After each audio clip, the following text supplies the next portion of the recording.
Okay, welcome award winners, honorable mentions, family, friends, staff, and participants from many of our programs to the 2016 Vocational Achievement Awards.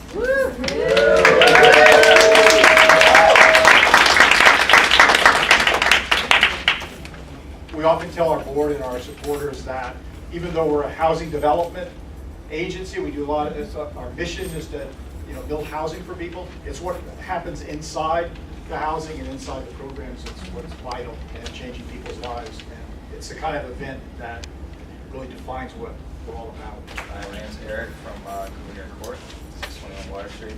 I'm going to be presenting to Francisco Pizarro. He told me that he was working as a peer at Harlem United, helping do HIV outreach. That he was also going to school, and that he was maintaining a drug-free lifestyle by his own choosing. Thank you.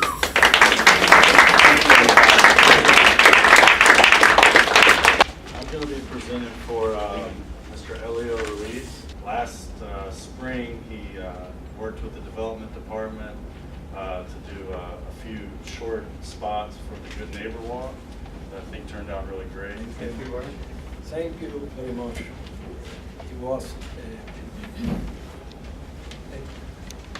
great opportunity to collaborate with Damien and John Carters and with community access. I'm very grateful for that.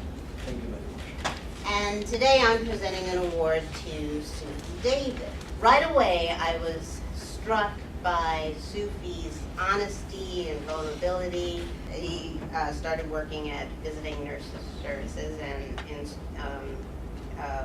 we offer ORS services. And so Sufi and I would meet, and right in the beginning he was like, "Oh, I can't make it. It's too hard." And 2 years later, he's still there doing a great job. People really respond to him, and a lot of it has to do with the fact that he speaks truth. Thanks, Linda. I don't have to say a word. When I got out of the state hospital in Rockland, I landed at Stanton, and the staff there was so supportive, including Jerry.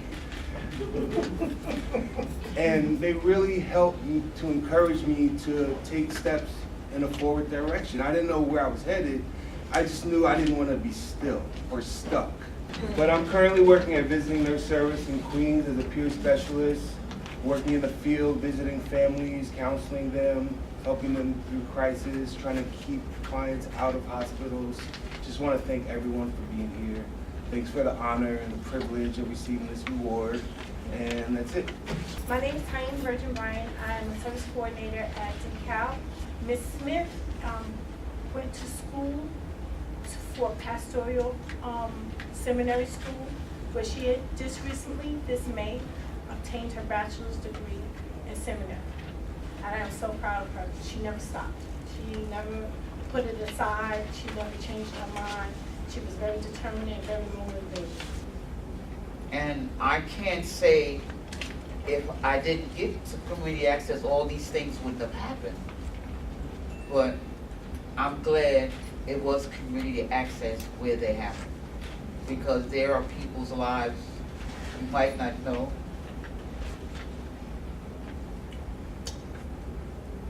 who have been turned around, and they gave their respect and their identity all back again. You got a chance to be your old self and a new self too. So how do I move forward after that? Wow, so touching. And everyone knows me. I get so emotional myself. So proud of you all. Okay, next we have coming up Tatiana. Hi, I am the Senior Service Coordinator at Tintin. I just recently started working with Ayayi, so I really don't have that much to say about him, but he is an amazing character, amazing person, and he wasn't able to come in today, but I will be accepting his award for today. So Ayayi was born in Tango, a country in West Africa in the 1960s. During his time in Tango, Mr. Ayayi was exploited and paid nearly on commissary, which he used to feed his pregnant wife. When Ayayi started to work for the Americas, he was considered a traitor and had to flee his home in Togo.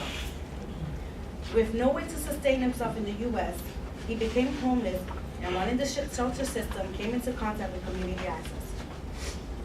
Mr. Ayayi received his lease at 1189 Tinton Avenue, and with the assistance of Mark Jenny, accomplished his first enrollment into college.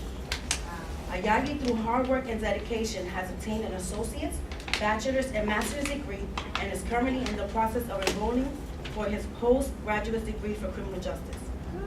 Mr. Ayayi has maintained his employment with Chase since 2010 and has used his income to provide for his son and his education. Mr. Ayayi's motto is, if you want something, you have to work for it. In my short time working at Tinton, I must say that Mr. Ayayi has not only been an inspiration to tenants, but for staff members alike. Just want to thank all of you for being here.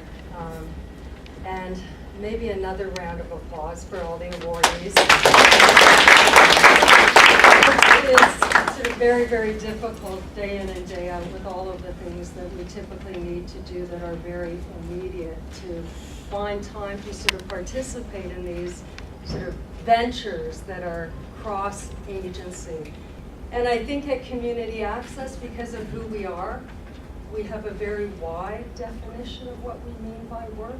I mean, it's great to make money, it's great to make a living wage, and there are many other kinds of work that also help us feel fulfilled and help us gain an opportunity to sort of make a difference and to contribute and keep forwarding the kinds of values we have.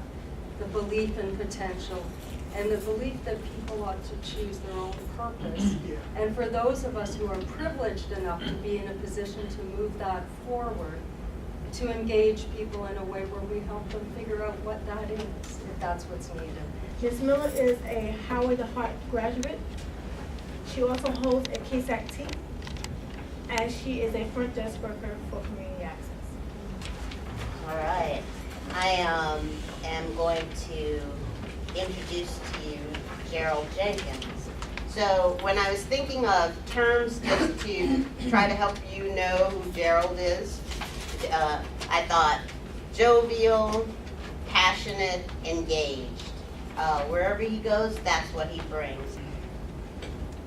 For those, for those of us who choose to recover, we uncover to discover ourselves. And in that process, I learned a lot about myself, and I continue to. And what Linda had said about when she was describing the attributes that I have, and one thing that I can say to that is that not only is it speaks to the truth as to who I am, but also is that in my heart and in my soul, I'm a very selfless person, and it took me a long time to get here. A really long time, because I've been through around those hard challenges, as Linda said, and so it's because of that I'm so grateful for receiving this award. And I just want to say that there was one point where when my mom had died a few years ago, a year and a half after that, she died in May of 2010. And I came into Community Access in the TAP program in May of 2011. And it was because of Dorian and Linda and Erica and Mohammed and the other people here at Community Access that really got me through that. But I'm also very pleased to have this opportunity to present this Vocational Achievement Honorable Mention to Beverlyn Anderson Tucker. Y'all gotta drop the Anderson, I'm a Tucker now. All right. Many of you know her because she's been working as a front desk receptionist at Community Access for a very long time. She's a great role model, and she's just a great tenant, a great participant, and a great worker. So congratulations to Beverlyn Tucker. I've been through a bunch of storms, but I survived it all. I thank Shantae for giving me this, and I said to her, why me? Why you didn't choose someone else? I got a lot. My mother gives me the most strength because my mother's alive at 88, living by herself. But I thank you for this, okay? It brings me great pleasure to present the next honorable mention to Martha Strong, who prefers to be called Marty. And you are just a joy to work with. I admire your strength. You continue to persevere despite whatever challenges you go through. So once again, Marty, absolute pleasure. Marty Strong. Thank you, Community Access. And the very things that marginalized me, rejected me, sent me to the mental institution, made me commit suicide, are now what motivate me in my poetry and art. The very things. So, you know, what was once a devil is now a god. Ronald completed a Project Clean vocational program, which is a janitorial training program, while he was still in BPC, and continued that program once he moved over to community access and got housing here. And I think he's just a positive influence on the environment at his building, and we're proud of him, so I will accept this. And the last honorable mention recipient is Natasha Rosenberg. I will be accepting on Natasha. She was here earlier, and she ended up having to leave. I spoke with her, and she just wanted me to extend her thanks to all of you. She's been a part of Community Access for a number of years. She's been doing quite well. And she was really, really saddened that she couldn't be here today for the ceremony. But again, she wanted me to say thank you to her. So I just wanted to say that these are very inspiring stories. And I think for all of us have had these career paths. I wasn't born into this job. My first job was washing dishes. My next job was driving a Jeep for 2 years in the U.S. Army. It was some point after that that I wanted to have a different career path. But along the way, too, I got involved with volunteer projects, helped start clubs, got into social organizing, where we meet different people and build a network. So I would just encourage you to keep your options open and getting involved in stuff, whether or not, as Alicia said, not all rewarding or valuable experiences come with a paycheck. Sometimes it's something you do that is just reaching out and helping somebody else or getting involved with some other people that can make a huge difference. So congratulations, this was great.